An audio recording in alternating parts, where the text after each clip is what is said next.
የዓለም ታሪክ ዛሬ ለሊት ተቀይሯል። ፕሬዝዳንት ዶናልድ ትራምፕ 90 ሚሊዮን ህዝብ የሚኖርባትን ኢራን በሁለት ሳምንት ውስጥ ወደ ድንጋይ ዘመን እመልሳታለሁ ሲሉ እጅግ አስፈሪና ደረቅ ዛቻን ሰንዝረዋል። ትራምፕ የኢራን ወታደራዊ አቅም ሙሉ በሙሉ ወድሟል ብለው ንግግራቸውን በደስታ በጨረሱ በ15ኛው ደቂቃ ግን የቴሄራን ምላሽ ዓለምን አስደንግጧል። ትራምፕ የሚሳኤል ማስወንጨፊያዎቻቸው አልቀዋል ባሉበት ቅጽበት በደርዘን የሚቆጠሩ የሚሳኤል ዝናቦች እስራኤልን ማርከፍ ጀምረዋል። ኢራን የትራምፕን ንግግር የህልም ቅዠትና ውሸት ስትል በተግባር አጣጥላዋለች። ይህ ብቻም አይደለም። ትራምፕ ለአውሮፓ ሀገራት የማይታመን ወታደራዊ ቁማር አቅርበዋል። በመካከለኛው ምስራቅ የሆርሙዝን ሰርጥ ለመክፈት ከኔ ጋር ካልተሰለፋችሁ ለዩክሬን የምሰጠውን የጦር መሳሪያ ዛሬውኑ አቆማለሁ ሲሉ ዝተዋል። አውሮፓ በዩክሬን መውደቅና በኢራን ጦርነት መካከል እንድትመርጥ ተገዳለች። ትራምፕ 90 ሚሊዮን የኢራን ህዝብን ወደ ጨለማና ወደ ድንጋይ ዘመን ለመመለስ የኃይል ማመንጫዎችን በአንድ ጊዜ ለመምታት የያዙትን ሚስጥራዊ ዕቅድ የኢራን አብዮታዊ ዘብ መሬት ላይ እንገናኝ የሚለው ኮስታራ ማስጠንቀቂያና ዩክሬን ለሆርሙዝ ሰርጥ መነገጃ የሆነችበትን ሰበር መረጃ በሰፊው እንተነተናለን። እስከ መጨረሻው አብራችሁን ቆዩ።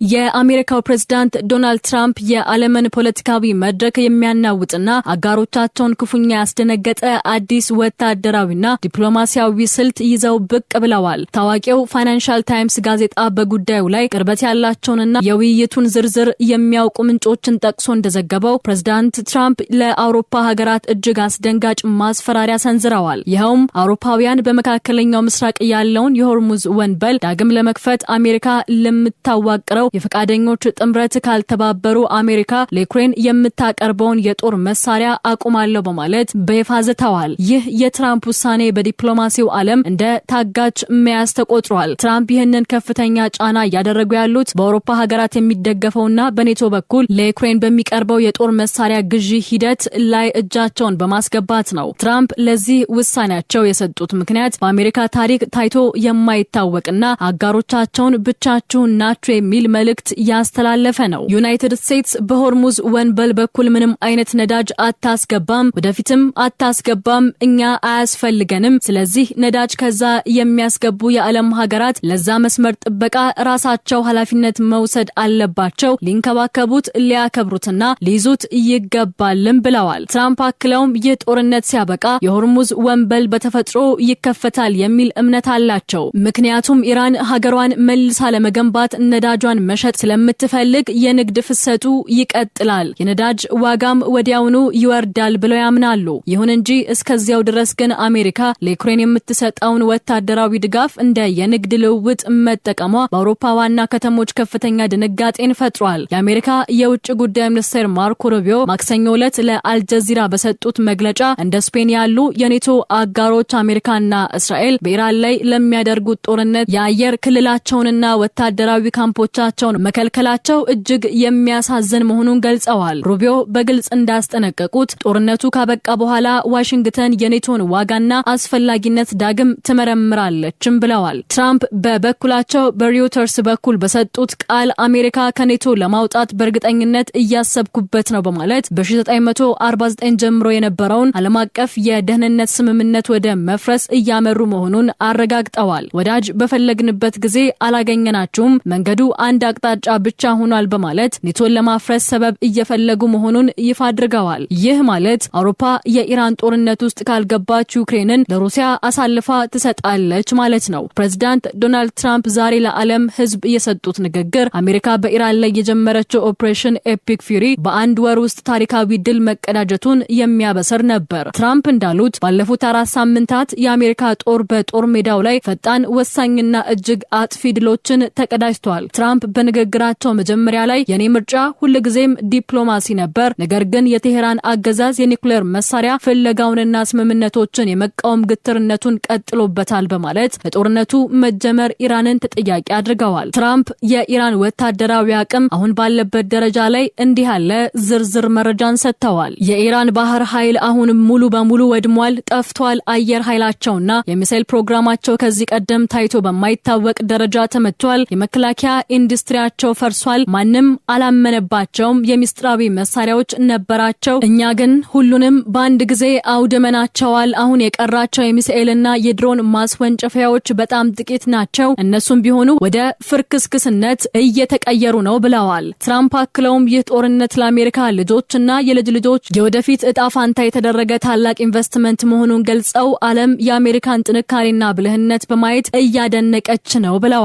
ሆኖም በሚቀጥሉት 2 እና 3 ሳምንታት ውስጥ ስምምነት ላይ ካልተደረሰ የሚከተለው እርምጃ እጅግ አሰቃቂ እንደሚሆን እንዲህ ሲሉ ዝተዋል። በሚቀጥሉት 2 እና 3 ሳምንታት ውስጥ እጅግ በጣም በርካታ ድብደባ እንፈጽማለን፣ ወደሚገባቸው የድንጋይ ዘመን በጣም በአጭር ጊዜ ውስጥ እንመልሳቸዋለን። አሁን ግባችን ላይ ለመድረስ በጣም ተቃርበናል፣ ስራውንም በፍጥነት እንጨርሳለን ሲሉ ተናግረዋል። ስለ አገዛዝ ለውጥ ሲናገሩም ግባችን አገዛዝ መለወጥ አልነበረም፣ ነገር ግን የቀድሞ መሪዎቻቸው በሙሉ በመሞታቸው አሁን አገዛዙ ተለውጧል። አዲሶቹ መሪዎች ደግሞ አክራሪነታቸው የቀነሰና ምክንያታዊ ናቸው ብለዋል። ይሁን እንጂ ስምምነት ካልተደረሰ አሜሪካ ቀጣይ ኢላማዎቿን መርጣለች። እስካሁን የነዳጅ ማውጫዎቻቸውን አልመታንም፣ ምክንያቱም ኢራን መልሳ የመገንባት እድል እንዲኖራት ስለምንፈልግ ነው። ኢራን መልሳ የመገንባት እድል እንዲኖራት ስለምንፈልግ ነው። ነገር ግን ካልተስማሙ እያንዳንዱን የኤሌክትሪክ ኃይል ማመንጫ ጣቢያዎች በአንድ ጊዜ እንመታለን ሲሉ ገልጸዋል። የውጭ ጉዳይ ሚኒስትር ማርኮ ሩቢዮ ይህንን ንግግር ጥንካሬን የተላበሰ የሰላም መልእክት ሲሉ አውድሰውታል። ሩቢዮ እንዳሉት የአሜሪካ ግንብ የኢራንን የጦር መሳሪያ ፋብሪካዎች ባህር ላይ አየር ኃይልና የኒውክሌር እድሏን ማጥፋት ሲሆን ይህ ንግግር አሜሪካ ጥቅሟን ለማስጠበቅ ያላትን ቁርጠኝነት ለዓለም ያሳየ ነው ብለዋል። ትራምፕ ንግግራቸውን ሲያጠናቅቁ በመካከለኛው ምስራቅ ያሉ አጋሮቻቸውን እንደ እስራኤል፣ ሳውዲ አረቢያ፣ ኳታር፣ ኤምሬትስ፣ ኩዌትና ባህሬን ታላቅ ስራ ሰርተዋል በማለት አመስግነዋል። ፕሬዝዳንት ትራምፕ የኢራን ወታደራዊ አቅም ወድሟል ብለው ንግግራቸውን ባጠናቀቁ በደቂቃዎች ውስጥ በመሬት ላይ ያለው እውነታ ግን ሌላ መልክ ይዞ ብቅ ብሏል። ትራምፕ ንግግራቸውን ጨርሰው 19 ደቂቃ ሳይሞላቸው የእስራኤል መከላከያ ሰራዊት በቴሌግራም ገጹ ባስተላለፈው አስቸኳይ መረጃ ከኢራን ምድር የተተኮሱ በርካታ ሚሳኤሎች ወደ እስራኤል እየመጡ መሆኑን አረጋግጧል። የእስራኤል ጦር እንዳለው የመከላከያ ስርዓቶቻችን ጥቃቱን ለመመከት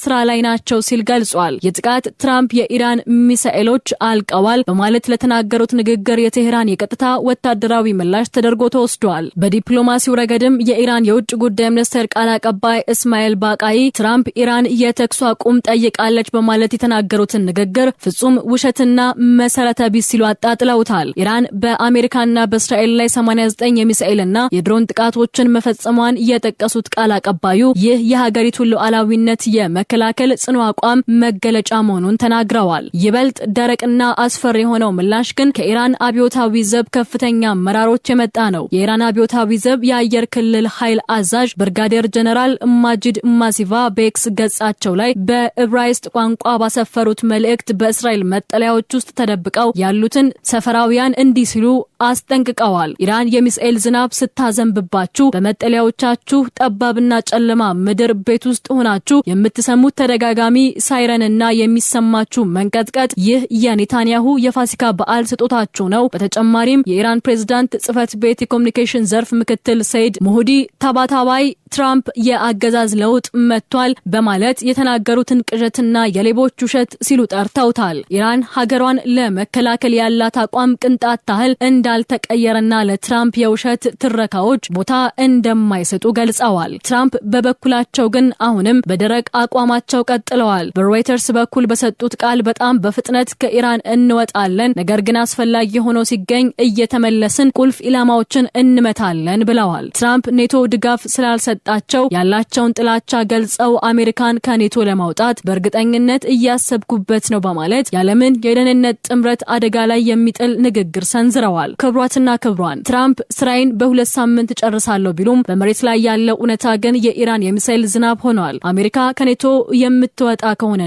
ዩክሬን በሩሲያ እጅ እንድትወድቅ ከተደረገ የዓለም ሰላም የመጨረሻው ምዕራፍ ላይ የደረሰ ይመስላል። ትራምፕ የኢራንን የኤሌክትሪክ ኃይል ማመንጫዎች በመምታት 90 ሚሊዮን ህዝብን ዓለምን ወደ ጨለማና ወደ ድንጋይ ዘመን ለመመለስ የዛቱት ዛቻስ በእርግጥ ይፈጸም ይሆን ወይስ ኢራን እንዳለችው ትራምፕ በውሸት ትረካ ዓለምን እያታለሉ ነው? መሰል ወቅታዊና ሰበር መረጃዎች በፍጥነት እንዲደርሷችሁ ቻናላችንን ሰብስክራይብ በማድረግ ቤተሰብ መሆንና የደውል ምልክቷን መጫናችሁን አትርሱ። በቀጣይ ሰበር መረጃ እስከምንመለስ ሰላም ቆዩን።